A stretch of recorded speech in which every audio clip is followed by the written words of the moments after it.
ഈ നാളേക്കായിട്ട് ജീവിക്കാതെ നമ്മൾ at present ഇപ്പോഴത്തേക്ക് ജീവിക്കാനായിട്ടാണ് നമ്മൾ നോക്കേണ്ടത്.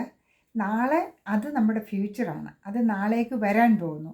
പക്ഷേ ഇപ്പം നമ്മൾ എങ്ങനെ ആയിരിക്കുന്നോ, ഈ അവസ്ഥയിൽ നമ്മൾ എങ്ങനെ ജീവിക്കുന്നോ, അതാണ് നമ്മൾ നോക്കേണ്ടത് കേട്ടോ.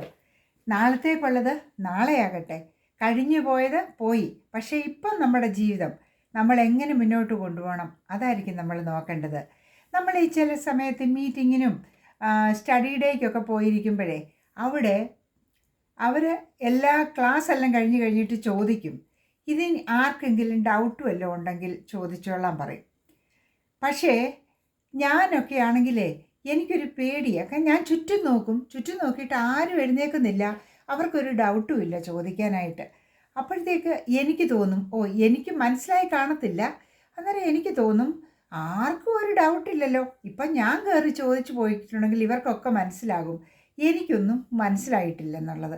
ഞാനും അതുകൊണ്ട് മിണ്ടാതിരിക്കും. പക്ഷേ അവിടെ വരുന്ന നഷ്ടം നമുക്ക് വളരെയാണെന്ന് ഓർക്കണം. കാരണം നമുക്ക് മനസ്സിലാകേണ്ടത് നമ്മൾ മനസ്സിലാക്കിയുമില്ല, നമ്മൾ അവരോട് ചോദിക്കേണ്ട ക്വസ്റ്റ്യൻ ചോദിച്ചിട്ടുമില്ല. അവരവിടെ റെഡിയായിരുന്നു നമുക്കതിൻ്റെ ആൻസറൊക്കെ പറഞ്ഞു തരാൻ. എത്ര പ്രാവശ്യം വേണേലും നമ്മൾ ചോദിച്ചാൽ അവരത് പറഞ്ഞു തരാനായിട്ട് അവർ റെഡിയായിരുന്നു. പക്ഷേ നമ്മുടെ മനസ്സിൽ നമ്മൾ റെഡിയല്ലായിരുന്നു.